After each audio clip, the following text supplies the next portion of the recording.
आप लोगों का ये प्रेम भरा स्वागत देख के दिल भर आता है।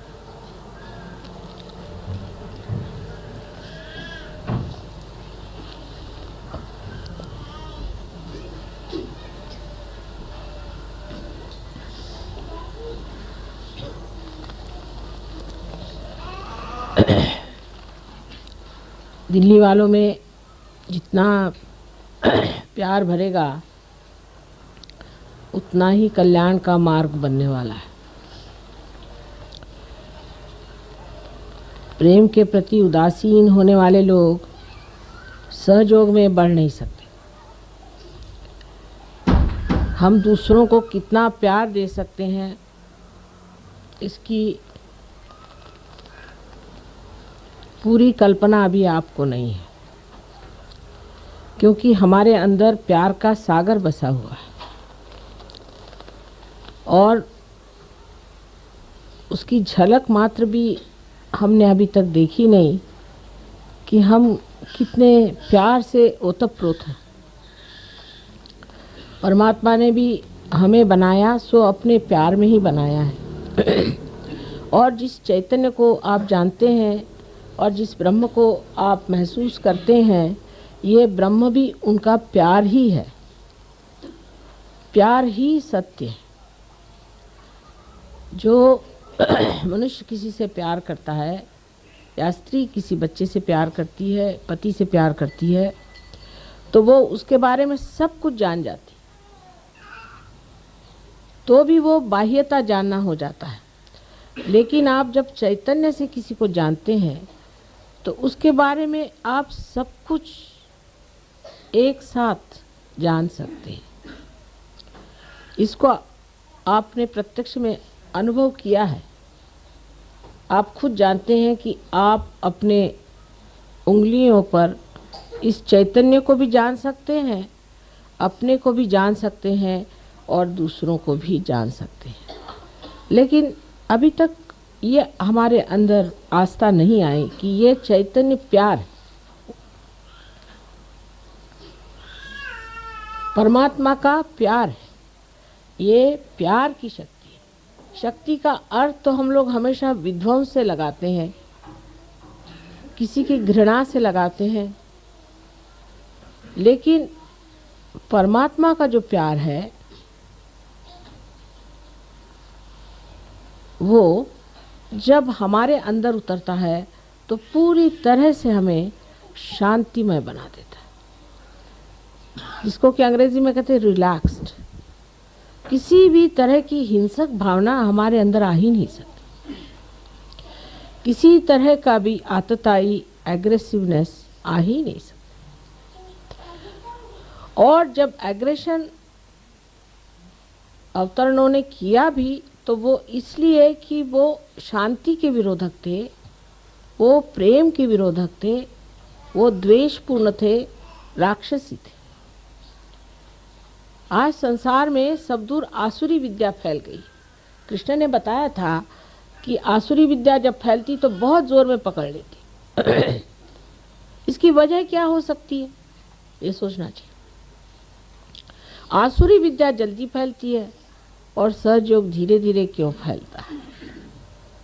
सोचना चाहिए कि जो इतनी अच्छी चीज़ है, जो सर्वोत्तम चीज़ है, वो धीरे धीरे फैलती है और जो गंदी चीज़ें हैं वो इतने जल्दी क्यों फैल जाती।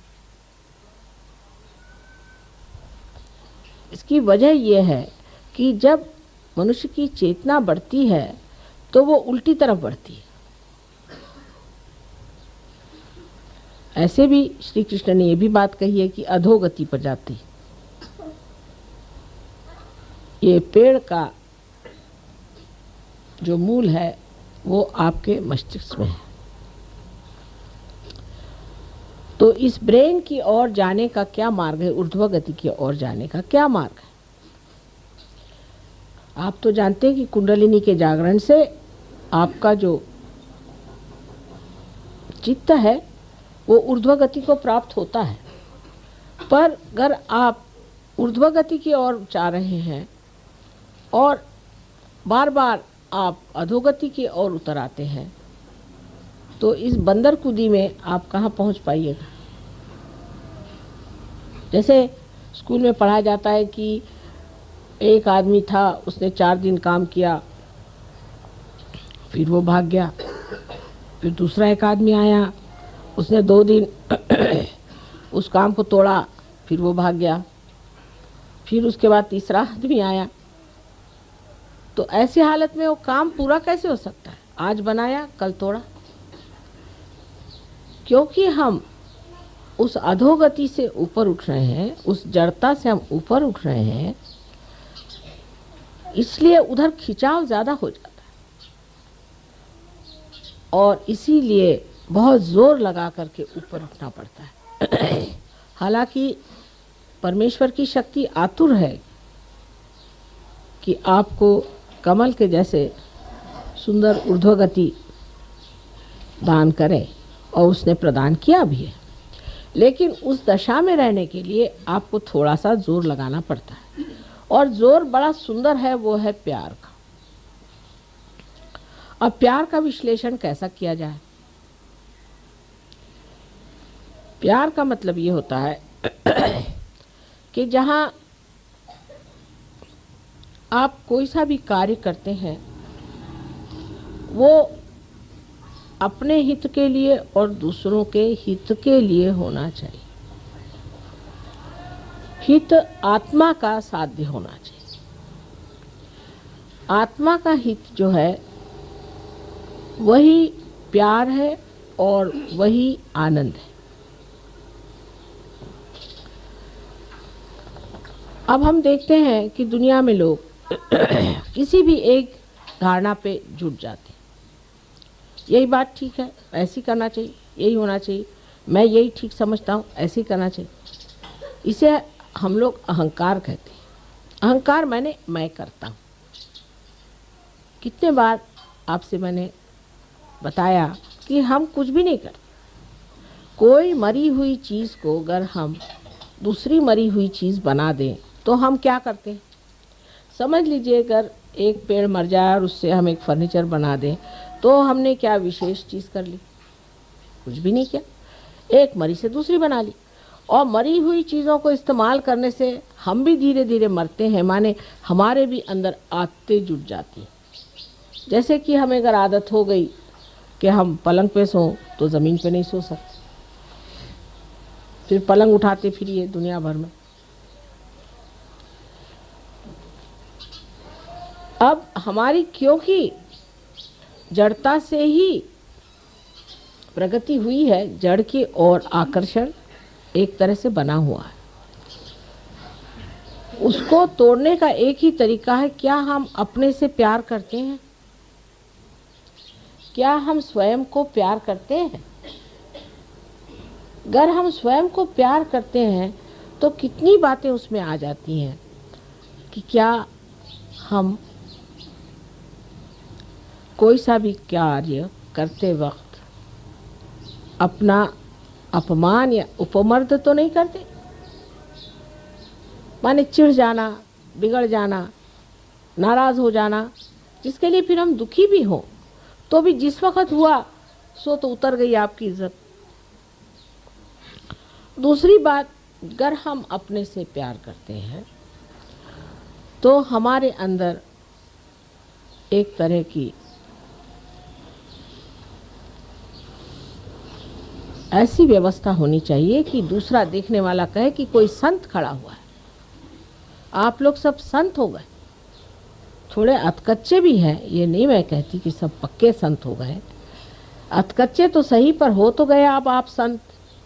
आप असंतों के जैसे तो घूम नहीं सकते। अगर आपका अब बर्ताव इस तरह से रहे कि जो एक संत नहीं करता, तो ये तो बहुत बड़ी अपनी हानि है। क्योंकि एक तो पहले आपको संत होना नहीं चाहिए था। नहीं होते तो लोग कहते चलो ये उचक्के ही हैं, चोर हैं, चलो इन पे तो ऐसे ही हैं, घुमा करते हैं ऐसे 2500। गलियों में ऐसे बहुत से देखे गए। लेकिन आप संत हैं तो उसकी एक अपनी हस्ती है जो कि माननीय होनी चाहिए, जिसको लोग माने। लेकिन माने कैसे अगर वो माननीय नहीं है? तो प्यार जब तक असलियत पे नहीं आता, जब तक असली प्यार नहीं होता है, तब तक झूठे प्यार से हम अपना उत्थान नहीं कर सकते। अब अगर हम अपना प्यार इस तरह से तौलें कि हमने अपने लिए क्या किया,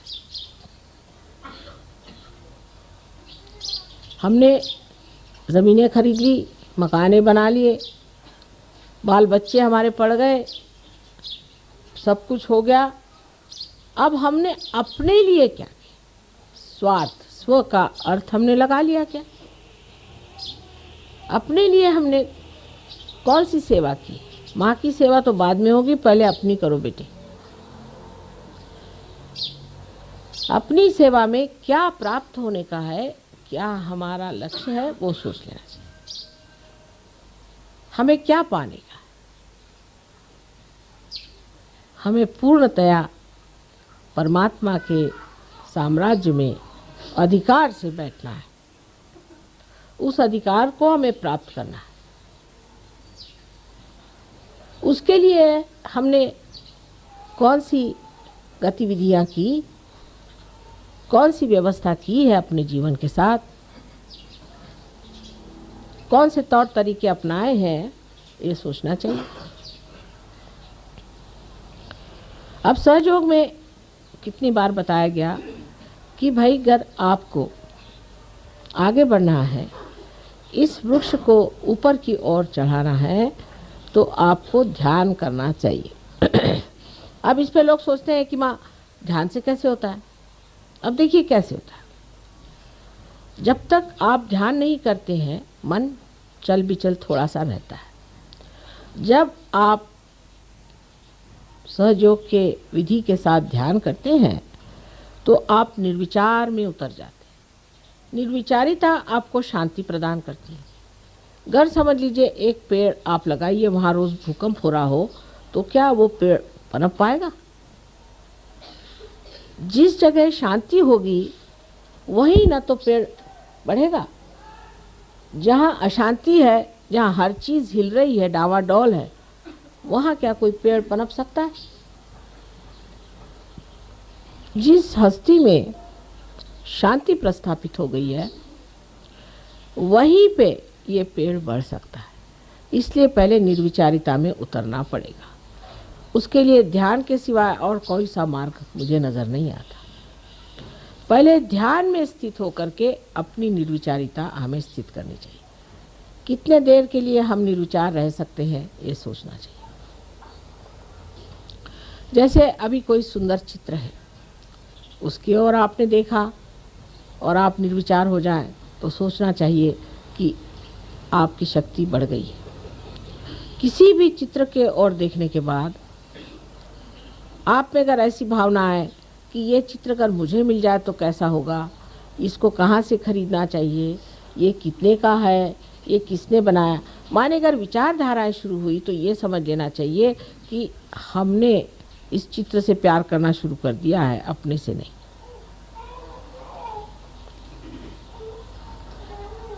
जब तक हम ये कहते रहेंगे कि ये मेरा है, माने वो मैं नहीं हूँ, उससे अलग चीज है। तो जब अपने को हमें बढ़ाना है और इसकी पूरी वृद्धि करनी है, ग्रोथ करनी है, तो ज़रूरी है कि हम ध्यान में रहें और निर्विचारिता अपने अंदर स्थापित करें। जब तक निर्विचारिता स्थापित नहीं होती है, सहयोग बातचीत ही बातचीत रह जाएगी। जब तक हम अपने से ही प्यार नहीं कर सकते, तो हम दूसरों से क्या प्यार करें? लेकिन प्यार का अर्थ ये नहीं होता है कि अपने से प्यार करने का मतलब ये है कि हमारे बहुत सारे रुपए पैसे इकट्ठे हो जाएं, या हमारे पास 10-12 मोटर गाड़ी हो जाएं और हम बड़े आराम से घूमते फिरते रहें। ये जो लोग पा भी लेते हैं वो भी आप जानते हैं माँ के पास आते हैं और कहते हैं कि माँ इसका कुछ इलाज करें, हम तो भर पाए, वो भी सुखी नहीं। जरा दरवाजा बंद कर लीजिए आवाज।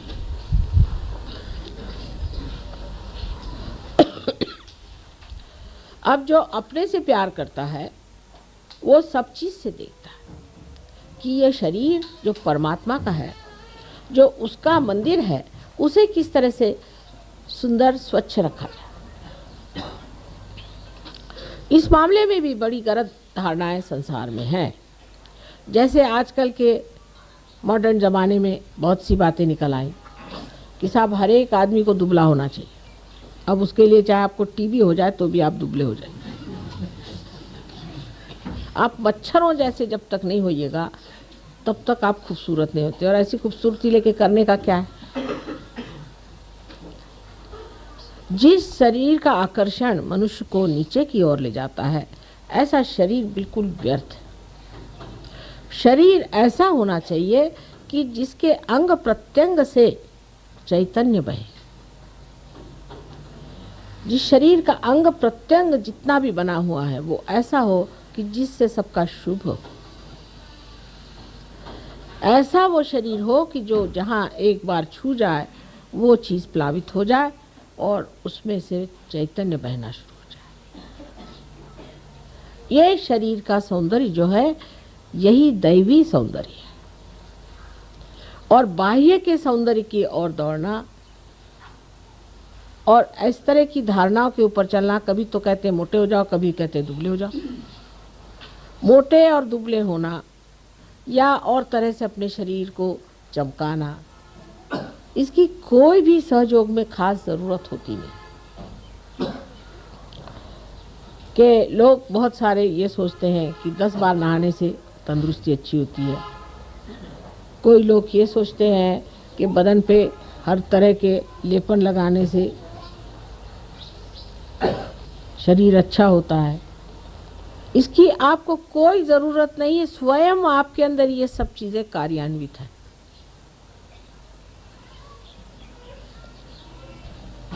ध्यान ये देना चाहिए, क्या हमारे शरीर की यष्टि ऐसी है कि इसके अंग प्रत्यंग से पवित्रता बहती है?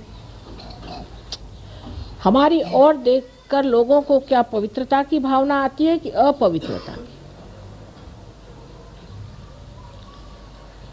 इसीलिए बहुत बार मैं आपसे कहती हूँ कि जो परंपरागत हमारे अंदर कपड़े आदि का व्यवहार बताया गया है उसे आप इस्तेमाल करें। ये हजारों वर्ष की तपस्या से पाया हुआ एक बड़ा भारी धरोहर हमारे पास है, हेरिटेज है। और उसकी परंपरागत जो चीज़ें हैं उनको संभालने का प्रयत्न। परंपरागत जो कलाएं हैं, परंपरागत जो आभूषण आदि हैं, उसके जो वस्त्र आदि हैं, ये हजारों वर्षों से हमारे देश में परख के पाए हुए हैं। उनको आपको इस्तेमाल करना चाहिए, उसका उपयोग करना चाहिए। लेकिन हम लोग इतने अभिभूत हैं पाश्चिमात्य देशों से कि हम अपनी जो कुछ भी संस्कृति है, संस्कृति जो पवित्र बनी हुई कृतियां हैं, उसको भूल करके बाहर की चीज़ों को अपना लेते। और इसी से हमारे अंदर जो चीज़ अत्यंत महत्वपूर्ण है, जिसे हम आत्मा कहते हैं, उस पे आवरण पड़ जाते हैं। अपने देश की हजारों वस्तुएं ऐसी हैं जो आत्मा को सजाती हैं, दबाती नहीं। लेकिन हमारी दृष्टि बाह्य की ओर जल्दी जाती है। उसकी भी वजह है, मनुष्य होने के नाते दृष्टि बाहर जाती ही है। एक बार आपसे समझाया था मैंने कि ऐसा क्यों होता है। लेकिन जब हम अपनी ओर दृष्टि ले जाना चाहते हैं तो मन ही मन मुस्काते हैं और सोचते हैं कि कितना सुंदर है अंदर, कितना पवित्र है अंदर, कितना आनंदमय है।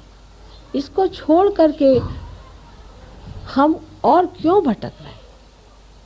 लेकिन क्योंकि वो प्रांगण हमने अभी तक पाया नहीं, उसको जाना नहीं, इसलिए हम ये कार्य कर रहे हैं। इसीलिए हम अपने को इतना प्यार नहीं कर पाते, ऐसी चीज़ों को प्यार करते हैं जो हमारी आत्मा को धूसर करते, हमें दिखाई न दे। बहुत सी बातें इस तरह की हमारे जीवन में हैं। अब जैसे पाश्चिमात्य लोगों की बातें हैं, अब तो हम रह चुके हैं वहाँ, हम देखते हैं कि इतना बिला वजह वो लोग अपने जीवन को बर्बाद कर रहे हैं, अधोगति में जा रहे हैं, कि इन लोगों के लिए उठाना बहुत ही मुश्किल काम, वो समझाना बहुत ही मुश्किल काम है, क्योंकि इनके अंदर कोई जड़े ही नहीं। जो आए तो जिधर चाहे बहका दे, इधर बहका दे तो इधर बह गए, उधर बहका दे तो उधर बह गए। लेकिन आपकी जड़ें हैं और आप ही लोग उनका उद्धार कर सकते हैं। वो लोग अपना स्वयं उद्धार नहीं कर सकते, उनकी मदद आपको करनी कि अपनी जड़ों को पहचाने। और ये जड़ का जो ज्ञान है, जो सहयोग में निहित है, सहयोग में छिपा हुआ जो ज्ञान है, वो इस जड़ का, ये आप लोग जानिए। तो दूसरी बात ये आ जाती है कि शरीर के साथ आपका ज्ञान भी प्रगल्भ होना चाहिए, वो भी एक संतों जैसा होना चाहिए। पहले संत लोग कोई यूनिवर्सिटी नहीं गए, कॉलेज नहीं गए, पढ़ते नहीं थे, बहुतों को शायद लिखना पढ़ना भी नहीं आता हो, ऐसे भी संत साधु हो गए हो। लेकिन संतों के लक्षण सारे उनमें थे। सबसे बड़ा बेटी आलो सगुणाशी, मैं तो निर्गुण देखने आया था, निराकार देखने आया था, तुम तो सगुण खड़े हुए। ये तो सिर्फ सहयोगी समझ सकते हैं भाषा को, लेकिन क्या हम लोग ऐसा एक दूसरों से कहते हैं? क्या हम ये समझते हैं कि जो निराकार है वो सगुण आप लोगों में बैठा हुआ है, वो साकार होकर के आपके अंदर जागरूक है? क्या ये भावना हमें एक दूसरे के प्रति है? ये श्रद्धा और ये आदर हम लोगों को एक दूसरों के प्रति है? जो एक दर्जी को कुम्हार के प्रति था, वो है। इसमें आप किसी भी पोजीशन के हो, बड़े हो छोटे हो, इससे कोई फ़र्क नहीं पड़ता। गुरु नानक के पास जब नामदेव गए तो उनका बड़ा स्वागत हुआ और उनसे कहा गया कि आप अब कुछ पंजाबी में कविताएं लिखिए। तो आपको आश्चर्य होगा कि नामदेव की किताब इतनी बड़ी है, उसमें से आधी जो है उसमें हिंदी और पंजाबी में कविताएं, और इतने सहूलियत से उन्होंने पंजाबी और हिंदी भाषा में लिखा है। मराठी भाषा और हिंदी भाषा का तो मेल है ही, लेकिन पंजाबी का इतना मेल नहीं बैठता। मैं भी पंजाबी भाषा जानती हूँ, और आश्चर्य की बात है कि इतना सुगम और इतना सुंदर लिखा है सारा कुछ कि पढ़ते ही बनता है। पर उनका कितना आदर श्री नानक साहब ने किया कि ग्रंथ साहब में तक उनके सखूबाई, जो कि बर्तन मांजने वाली घर की औरत थी, उसका तक ग्रंथ साहब में उदाहरण है। इससे आप समझ सकते हैं कि संतों की जो मान्यता है वो संत ही कर सकते हैं, और क्या करेंगे। औलिया निज़ामुद्दीन हो गए। आप जानते हैं कि उस वक़्त के सुल्तान ने कहा कि कल तुम मेरे सामने सर नहीं झुकाओगे तो तुम्हारी गर्दन कटा दूंगा मैं कल, और दूसरे दिन उनकी गर्दन कट गई। संतों को पहचानने वाले संत ही होते। तो पहले अपना संतपना जो है वो ठीक होना चाहिए, नहीं तो आप संत को पहचानिएगा कैसे? अगर आपके अंदर वाइब्रेशंस ही नहीं आ रहे हैं, अगर आप निर्विचारी नहीं हो रहे हैं, जब आपके अंदर सहयोग का कुछ कमल ही नहीं खिला हुआ, आपका हृदय ही जब बंद है, तो आप संतों का मान कैसे करेंगे और आपका भी मान कौन करेगा? सीधा हिसाब।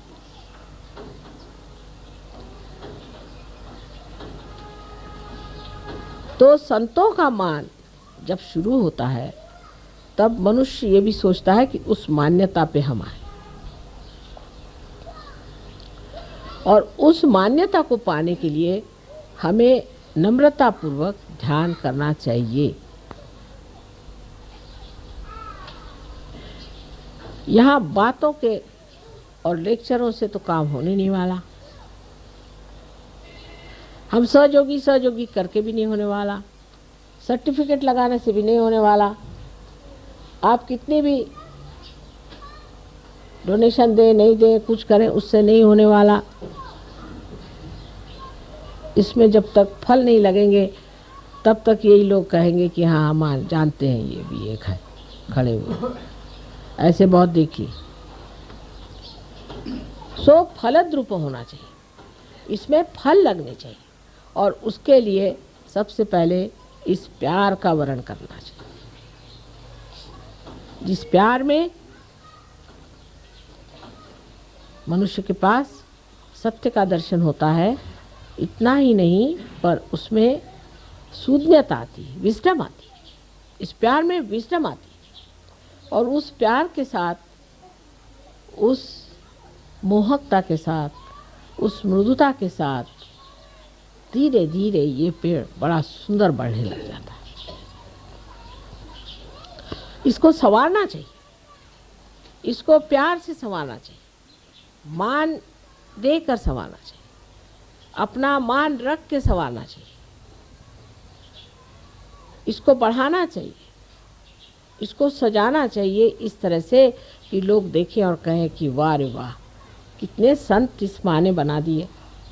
पहले तो एक ही दो दिखाई देते थे, और फिर देखिए कि उस ज़माने में बेचारे एक कहीं तो नामदेव, एक कहीं तो नानक साहब, एक कहीं तो कबीर, एक कहीं तो वो बेचारे कोरा कुंभार, तो दूसरे ज़माने में हुए तो दो चार और हो गए।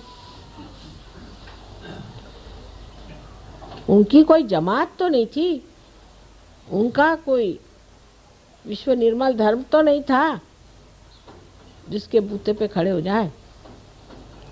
इतने संतों का समागम और इतनी सुंदर मंडली तो कभी नहीं बनी थी। लेकिन उसके जगह अगर कुरूपता दिखाई दे तो समझ लेना चाहिए कि अभी हमने अपने को प्यार नहीं किया, और माँ तो हमको इतना प्यार करती है और हम अपने को नहीं प्यार करते। अपने को शुद्ध स्वच्छ बनाना, इससे बढ़कर और क्या अपनी मनुष्य सेवा कर सकता।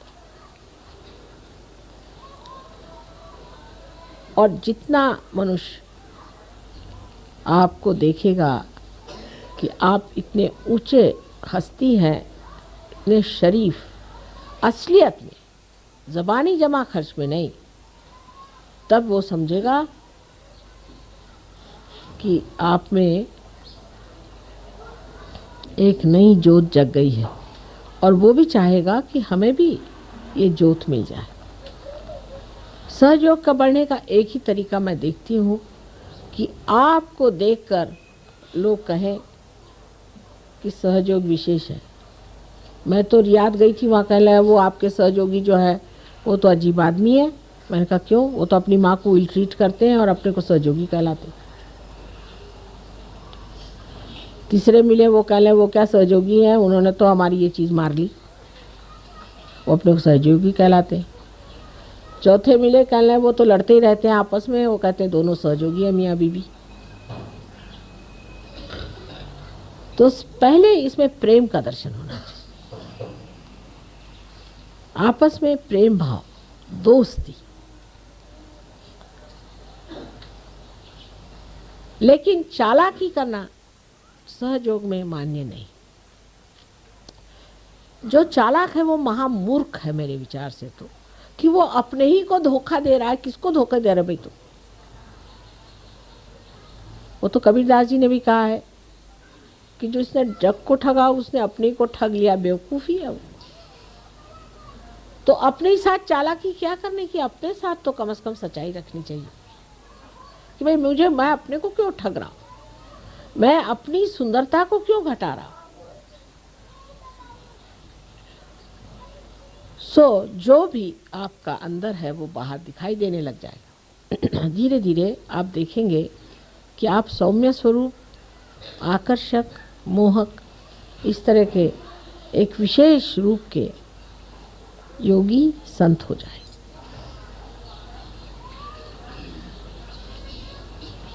यही मैं दिल्ली वालों से विनती करती हूँ। दिल्ली में सहयोग में जो कुछ भी मैं देखती हूँ वो ये सोचती हूँ कि ये लोग अपने से प्यार नहीं करते। एक तो सरकारी यहाँ जो असर है कि सरकार से आगे भी एक बड़ी भारी सरकार बैठी हुई और वो सरकार प्यार से चलती, विश्वास से, आनंद से चलती। उस सरकार में हमें खड़ा होना है, इस भावना को दृढ़ करना है और अपने प्रति पूर्ण विश्वास रखना है कि हम होंगे, यही करें। जब तक आप लोग इस दशा में नहीं पहुंचेंगे, आप इस देश का भी कुछ कल्याण नहीं कर सकते, अपने घर वालों का भी कोई कल्याण नहीं कर सकते, किसी का भी नहीं कर सकते। अगर आप ही के पांव जमे नहीं है ज़मीन पर तो आप किसको बचा सकते हैं बताइए। आप खुद ही डामाडोल खड़े हुए हैं तो जिसके दो चार और आ जाएंगे तो आप डूब जाइएगा, और यही होता है। इसीलिए हम देखते हैं कि आसुरी विद्या आदमी जल्दी पकड़ता है और शुद्ध विद्या कठिनाई से पकड़ता है। हमें आप मानते हैं सो तो ठीक है, मानना तो है ही, क्या करें आप।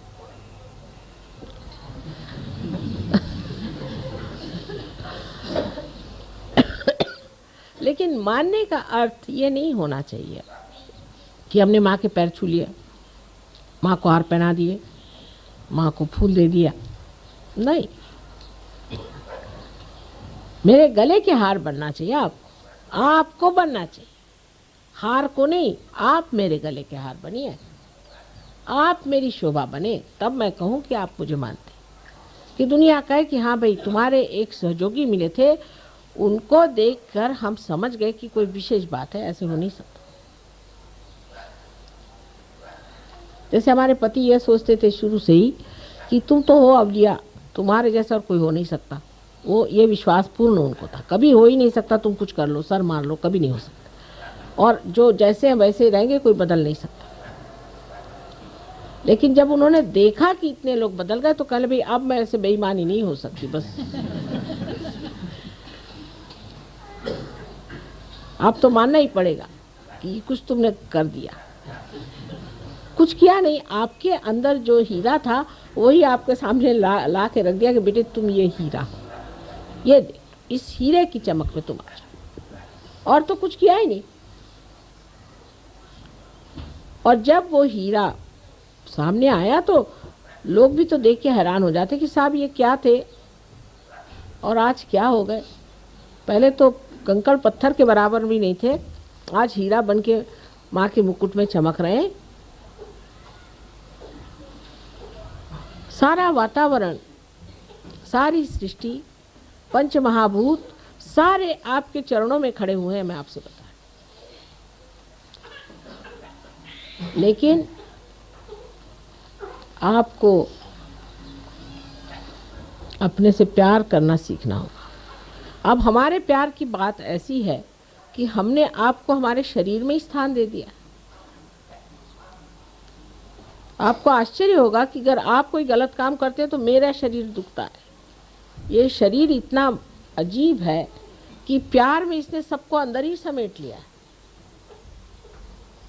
अभी एक बच्चा जो कि पार बच्चा है, लंदन में सीढ़ी पे से गिरा और उसको बुरी तरह की चोट आई और उसका ब्रेन बिल्कुल फट गया और उसका जो सेरिब्रोस्पाइनल फ्लूइड था वो अजीब तरह से खून से भर गया। और मेरी हालत ऐसी ख़राब गई, मेरे समझ नहीं आ रहा था कि ऐसा कौन होगा जिसको इतनी तकलीफ़ हो गई हो। और जैसे ही वहाँ से फ़ोन आया और इन्होंने बताया कि माँ ऐसा ऐसा एक बच्चा गिरा वो और उसका ऐसा हुआ, उसी वक्त मेरी तकलीफ़ ठीक हो गई और बच्चा भी उधर ठीक हो गया, जिसकी कोई आशा नहीं थी बचने की। अब इससे आप समझ लीजिए कि माँ ने आपको कितना प्यार किया। जैसे भी आप हैं, आपको अपने शरीर में ले लिया, थोड़ी तकलीफ ही होगी ना, कोई हर्ज नहीं, तो मेरे शरीर में लेने से आपकी रक्षा तो होती ही रहेगी और आपका संगोपन हो जाएगा और पूरी तरह से आपको हम प्लावित कर सकेंगे, नरिश कर सकेंगे। जैसे कि माँ अपने पेट में बच्चे को रख लेती है, गर्भ में रख के, और उसको कितने प्यार से रखती है, इसी तरह से हमने आपको हमारे शरीर में संचारित कर दिया। जो अपने को सहयोगी समझता है उसको समझना चाहिए कि मेरा स्थान माँ के सिर्फ हृदय में नहीं है, लेकिन उसके शरीर में बहने वाले खून में, और सारे शरीर भर मैं दौड़ रहा हूँ। तो मुझे कैसा होना चाहिए जिससे मेरी माँ को तकलीफ न हो, और अगर मुझे तकलीफ नहीं हुई तो सारे संसार की भी तकलीफ दूर हो जाएगी। ऐसी भावना करके आप अपने से प्यार करिए, फिर दूसरों से तो अपने ही आप प्यार हो जाएगा, उसको कहने की ज़रूरत नहीं। पहले अपने से प्यार करिए। जो भी कार्य करते हैं वो एक डिग्निफाइड तरीके से अपने को एक उच्छृंखल फ्रिवलस लोगों जैसे या किसी ढोंगी हिपोक्रिट जैसे कोई सा भी कार्य नहीं होना। बहुत से लोग हैं वो बहुत बन के ऐसे दिखाते हैं जैसे कि बहुत बड़े सहयोगी हैं, लेकिन कुंडलिनी तो वहीं पे जमी हुई है। कुछ लोग हैं बकबकते रहते हैं। सहयोग के बारे में आपने क्या जाना, जो ज्ञान प्रगल्भ होना है। सो मैंने ऐसा सोचा है कि यहाँ पर एक क्लास होना चाहिए जिसमें औरतें भी और आदमी भी समझे कि सहयोग क्या है, इसका ज्ञान क्या है, इसके चक्रों को जानना। बहुत से लोग मैंने देखा एडवेंट खरीदते हैं जैसे कोई धर्म पुस्तक हो, और ख़रीद के उस पर सुंदर मखमल का वो चढ़ा के उसकी रोज़ पूजा करते। अब अखंड जैसे वो होता है रामायण पाठ, या वो अखंड और क्या होता है आपका ग्रंथ साहब, ऐसे वो अखंड ना करें, इतना ही मैं मांगती हूँ। क्योंकि पढ़े जा रहे हैं, एक उंगली रखी फिर दूसरा, उसने उंगली रखी फिर वो पढ़ते जा रहा, खोपड़ी में कुछ भी नहीं जा रहा। जानना चाहिए कि सहयोग क्या है। आप लोगों को खड़ा होना चाहिए। आप सबको मेरे जैसे भाषण देना आना चाहिए, मेरे जैसे समझाना आना चाहिए। सहयोग क्या है, एक शिक्षा है, इसे सीखना चाहिए। अभ्यास, जो कि श्री कृष्ण ने कहा कि अभ्यास है, अभ्यास करना। चीज़ क्या है, सहयोगी हम हैं, अब हम सहयोगी हो गए। लोग कहेंगे भाई ये क्या होता है, अब पता नहीं, कुछ तो होता ही है।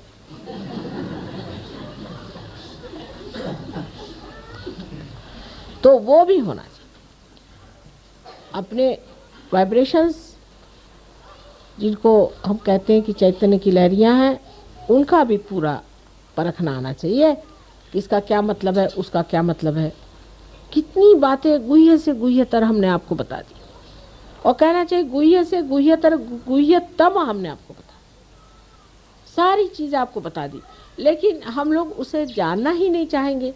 तो क्या हमारा लेक्चर सुना, ध्यान लगा लिए, बस हो गया? ऐसे थोड़ी, खोपड़ी में जाना चाहिए, उसका रिकॉर्डिंग होना चाहिए। इतना ही नहीं कि उसको फिर से बताना आना चाहिए, तभी वो ज्ञान हुआ। तो सिर्फ ये कि आपका पार होना ही सब कुछ नहीं। अब जो बड़े बड़े साधु संत हो गए, उन्होंने तो ये सब कुछ इतना जाना भी नहीं था बेचारों। अगर जानते होते तो वो भी आपके जैसे जागृति देते रहते।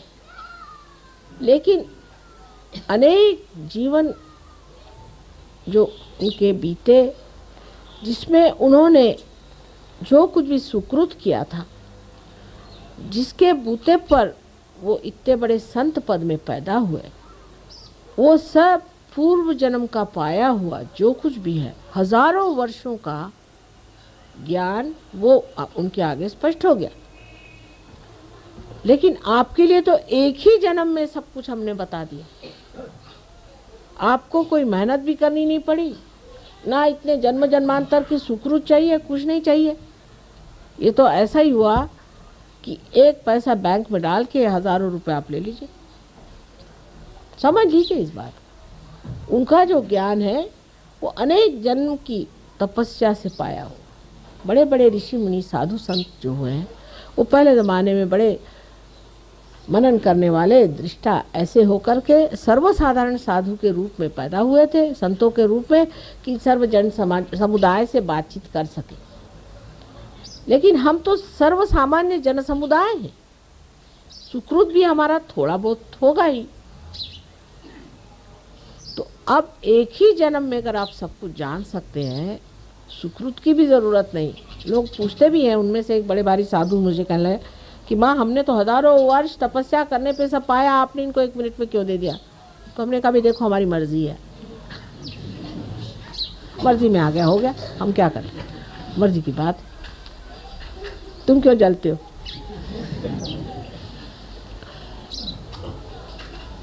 इस तरह की बात कि सोचना ये चाहिए कि एक ही जन्म में हमें सब कुछ मिला है,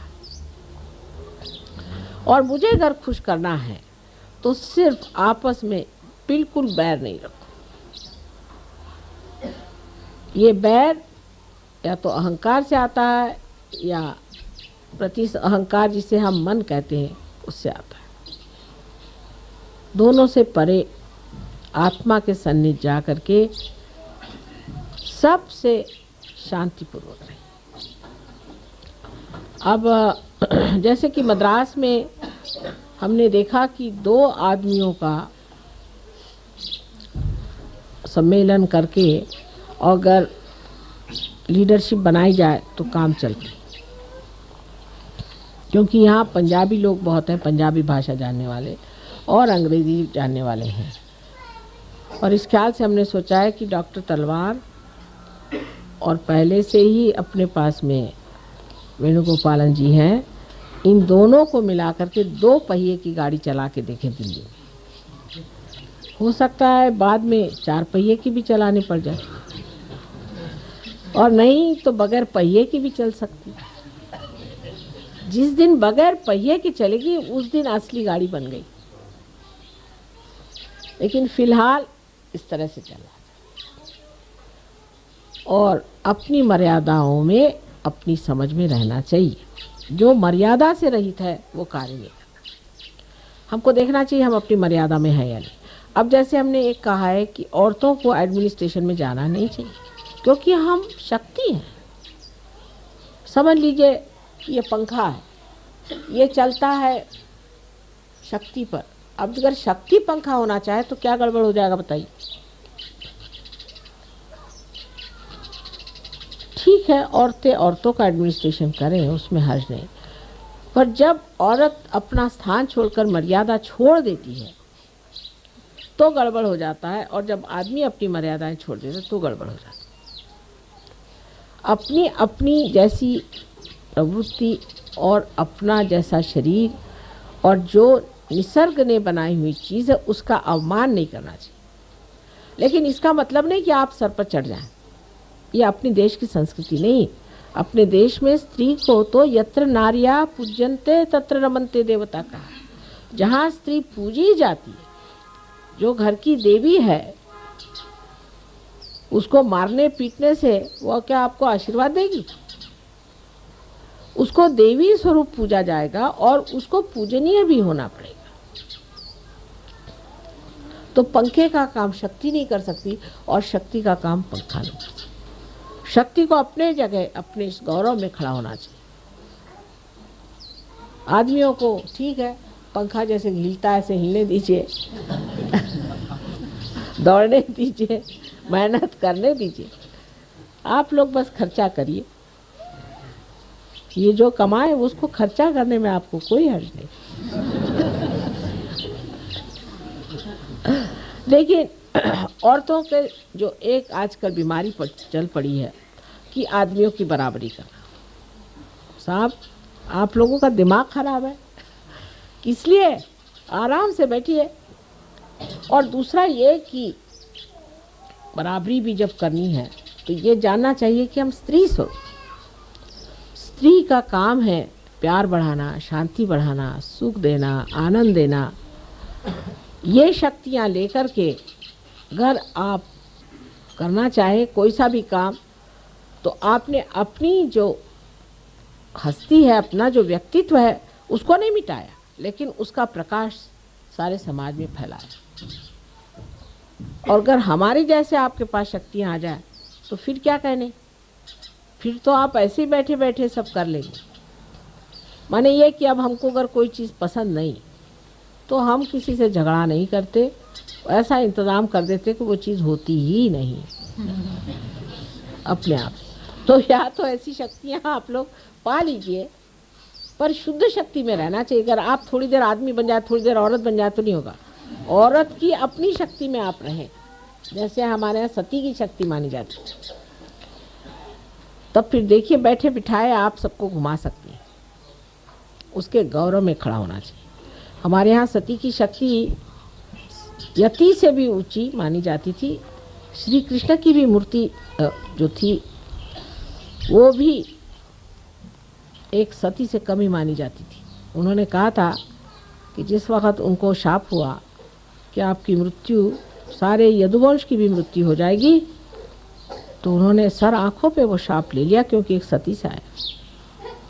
मंदोदरी के एक कंकण के आगे श्री राम के बाण तक वापस आ जाते। ये स्त्री की शक्ति, जैसे धरा है पृथ्वी, ये स्त्री है। ये सारा संसार का पाप अपने अंदर समाने की शक्ति रखती है, और उसके अंदर से सुंदर फल फूल आदि जो ऋतंभरा प्रज्ञा है सारी इस पृथ्वी से। आप ये कभी नहीं कह सकते पृथ्वी में शक्ति नहीं, कितनी शक्तिशाली चीज़ है। और जब इसका विस्फोट होता है तो हजारों को ठिकाने लगा सकते। इसी तरह स्त्री की शक्ति भी एक धरा जैसी, शांत, गंभीर, सबको उठाने वाली एक बड़ी भारी चीज़ है। सबका भार अपने ऊपर वहन करने वाली एक महान शक्ति यह है। और कुंडलिनी भी एक स्त्री शक्ति है। कुंडलिनी के सिवाय आपका उत्थान नहीं हो सकता। इसलिए कोई स्त्री होने से नीची ऊंची कभी नहीं हो जाती है, किंतु उसका अपना एक स्वरूप है, आपका एक स्वरूप है। और दोनों चीज़ों का जो आदमी पूरी तरह से मान रखता है और समझ में, मर्यादा में रहता है, वो स्त्री हो चाहे पुरुष हो, उच्च से उच्च स्थिति में पहुंच जाता है। कहिए कि जैसे कि आप देखते हैं जीसस क्राइस्ट के लाइफ में उनकी शक्ति उनकी माँ थी, जो कि महालक्ष्मी शक्ति। महालक्ष्मी शक्ति कितनी ज़बरदस्त शक्ति है। लेकिन जब उनका लड़का क्रूस पे चढ़ाया गया उन्हीं के कहने से, तो जिस तरह से उन्होंने बर्दाश्त किया, पूरी शक्ति होते हुए भी आप अपने लड़के को इस तरह से क्रूस पर चढ़ने दें, क्योंकि एक नाटक पूरा करना था, ये महान शक्ति। अगर आपके अंदर शक्ति नहीं है तो ठीक है, निर्बल का क्या, लेकिन जो इतनी बलवती शक्ति होने पर भी उन्होंने ये सारा नाटक पूरा होने दिया, क्योंकि होने का था, ये महान शक्ति। इतिहास में शिवाजी की माँ का उदाहरण दिया जाता है कि एक लड़का जो शिवाजी, जिसको उन्होंने इतना पनपाया, इतना बड़ा किया, उसका इतना ऊंचे स्थान पे पहुंचाया, वो हर समय अपने लड़के को भी जिस तरह से शहीद बनाने पे तुली रहती। इस वक्त सिंहगढ़ को जीतना था, उनके पास एक चिट्ठी आई, वहाँ से कमल कुमारी नाम की लड़की थी, उसने एक चिट्ठी भेजी कि मेरे आप भाई हैं और मुझे बचाइए, नहीं तो मेरी इज्जत चली जाएगी। और उनके माँ के पास ये चिट्ठी आई, तो माँ ने शिवाजी को लिखा कि अगर आप खाना खा रहे हो तो हाथ धोने यहाँ चले आए। उनकी माँ तो तलवार लेके गई नहीं थी, वहाँ चले आए। तो उन्होंने कहा कि कल तक ये किला आपको जीतना होगा, तैयार? कल तक इस किले को जीतना है आपको और वहाँ से अपनी बहन को छुड़ाना है। तो उस वक्त में वहाँ तानाजी आए थे। तानाजी ने कहा कि भाई तानाजी तो बहुत आ जाएंगे, शिवाजी नहीं आ सकते, तो मैं जाता हूँ। और ऐसी ऐसी उस वक्त उन लोगों ने बातें की कि सुन के आश्चर्य लगता है कि सहज में ही स्पॉन्टेनियसली ऐसी वीरश्रीपूर्ण बातें हैं कि सुन के लगता है कि इस देश में ऐसे गौरवपूर्ण लोग हैं। लेकिन उनकी माँ उसके पीछे में थी, उनकी शक्ति उनकी माँ थी। शिवाजी की शक्ति उनकी माँ थी, और हर आदमी जो ऊंचा उठता है उसके पीछे में उसकी स्त्री शक्ति ही होती। उसमें जब तक स्त्री अपने को गौरव न मानेगी तो वो बिल्कुल विद्रूप हो जाती। ये समझ हमारे अंदर आना बहुत ज़रूरी है, और जब इसका संतुलन आ जाएगा तब हमारा जो सहयोग का समाज है एक बड़ा आदर्श और ऊंचे किस्म का विशेष रूप धारण किए हो रहेगा, कि जिससे सारा समाज ही नहीं, भारतवर्ष ही नहीं, लेकिन सारा विश्व ही प्रकाशित हो जाए। बहुत बड़ा कार्य। इससे आप अपने को इस गौरव के योग्य बनाइए कि सारे दुनिया में ऐसा कार्य आज तक हुआ नहीं, किसी युग में ऐसा नहीं हुआ।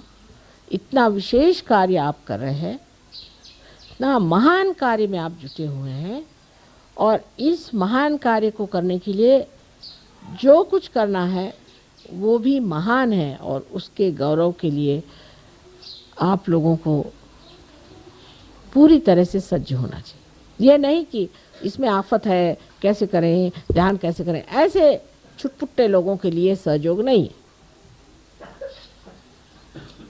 एरिया गबाड़्याचे काम नो है उनका दिया, ऐसे रद्दी लोगों के लिए ये काम नहीं। रामदास स्वामी ने तो साफ कह दिया, त्याला पाहिजे जातीचे, इसके लिए चाहिए एक विशेष लोग। अगर ये आपके अंदर नहीं है तो हमें नमस्कार, और आपको भी नमस्कार।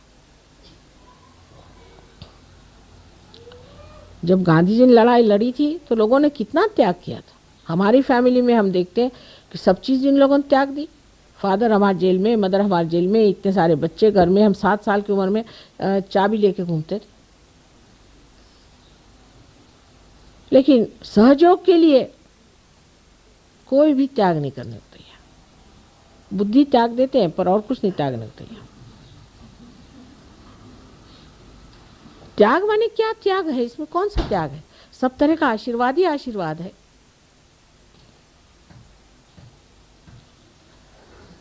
इतने बड़े महान कार्य में तो वाकई में बहुत त्याग करने की ज़रूरत है, बहुत कुछ देने की ज़रूरत है, बहुत अनुदान चाहिए। पैसे का नहीं हो तो श्रम का चाहिए, मन का चाहिए, बुद्धि का चाहिए, सब चीज़ का अनुदान होगा तभी ये कार्य हो सकता है। लेकिन थोड़ा सा भी जो नहीं कर सकते वो क्या करेंगे बताइए? उसमें फिर झगड़ेबाजी भी चलती, ये सहयोग नहीं होगा। फिर ये तो कुछ एक अजीब तरह का दूसरा आंदोलन कर लीजिए, जैसे कि और लोग नहीं, कभी गांधी टोपी लगाई, कभी पीली टोपी लगाई, कभी नीली टोपी लगाई, चले झंडा लेकर के। ऐसे सहयोगी भी किस दिन झंडा लेके चलेंगे? ये संतों के राज में हम बैठे हुए हैं। संतों की इतनी मंडली कभी देखी नहीं थी। इस संतों के मंडली में जो होना चाहिए, जो विशेष आह्लाददायिनी शक्ति इनकी दिखनी चाहिए, प्रेममयी शक्ति दिखनी चाहिए, इनके मुख पर आनंद की ज्योत जलती दिखनी चाहिए। यही सबना चाहते हैं हम, जिसमें आपका भी भला हो और संसार का भी भला हो। यही एक माँ की इच्छा है कि मेरी सारी शक्तियाँ तुम लोग ले लो। जितना तुम में अंदर गहनता और जितनी तुम्हारे अंदर महानता उभरेगी, उतना सब कुछ आपके अंदर समाते जाएगा अपने आप सहज में। सो एक माँ की जो एक छोटी सी इच्छा है कि जो कुछ हमारा है सब आप प्राप्त करें। कुछ भी आपसे छिपा के नहीं रखा गया, कोई सा भी ज्ञान छिपा के नहीं रखा। धीरे धीरे सब बता दिया है और धीरे धीरे और बता देंगे। लेकिन आज कम से कम इतना तो आपको तय करना चाहिए कि माँ, हम रोज़ ध्यान करके अपनी प्रगति करेंगे। रोज़ हम ध्यान करेंगे। इतना समय तो देना ही पड़ेगा। इतना अगर आप हमें आज वचन दे दें तो हम सोचें कि कि आपने हमें हज़ारों फूलों से भर दिया।